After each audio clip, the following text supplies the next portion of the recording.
passage des reflets, c'est une contribution supplémentaire à l'amélioration du cadre de vie de Vanves, qui bénéficie à tous ceux qui y sont installés, que ce soit des entreprises et que ce soit les habitants. L'ex-tunnel du métro était un lieu effectivement connu par ceux qui travaillent à Vanves, ceux qui y venaient, ceux qui y résident. Nous avions identifié depuis longtemps la nécessité de s'en occuper parce qu'il était préoccupant.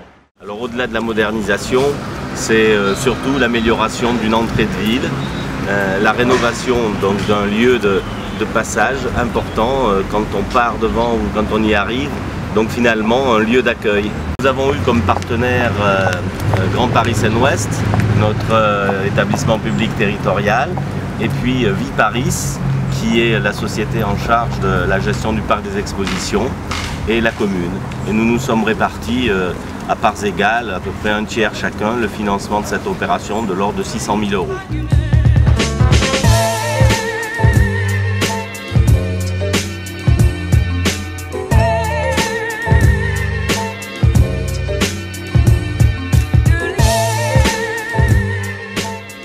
Alors le choix a été fait en commun avec Bérengère Gillot et nous avons réfléchi ensemble à la façon de rendre ce passage agréable et qu'on ne soit pas amené à l'emprunter de façon contraignante mais avec plaisir.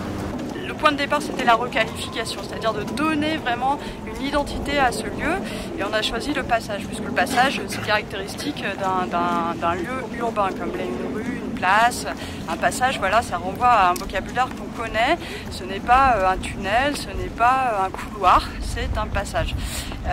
Et ensuite, tout le travail des miroirs, ça a été de travailler sur la lumière, la présence des gens, et puis de tricher les perspectives, encore une fois, qui sont monodirectionnelles. Les miroirs permettent à chaque fois de créer des horizontales, avec en point d'orgue le patio où les miroirs là s'intensifient, donc ça intensifie le passage de la lumière, ça intensifie le passage des gens. Et comme vous savez, quand on met deux miroirs l'un en face de l'autre, ça démultiplie les reflets. Et c'était un peu ça aussi qu'on voulait mettre en avant, c'était la présence humaine, le mouvement humain, le flux.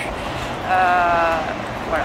Et après, évidemment, c'est aux gens de se l'approprier et de le faire vivre comme ils le souhaitent. Donc nous avons à la fois refait l'éclairage, refait le sol pour le rendre anti-dérapant. Le parti pris a été la clarté, la luminosité pour sécuriser le lieu, qui d'ailleurs bénéficie de plus de 2 caméras de vidéoprotection. Donc les travaux ont été réalisés en 2 phases, par demi-tunnel pour maintenir en fait la circulation des usagers. Donc les entreprises ont travaillé dans un espace de 2 mètres de large sur 67 mètres de long. On avait souvent 3 ou 4 entreprises qui ont travaillé simultanément en fait, entre les entreprises sur le gros œuvre, la pose du carrelage, le serrurier, le peintre et puis l'entreprise qui s'occupait de l'éclairage public. Voilà. Donc il a fallu une cohabitation et un travail vraiment en équipe de ces entreprises pour qu'elles puissent travailler sur ces emprises. Et puis aussi il y avait les accès de la SNCF. La SNCF a un poste en fait de contrôle au milieu des voies et du coup elle a un accès 24 heures sur 24 à ce poste de contrôle aussi.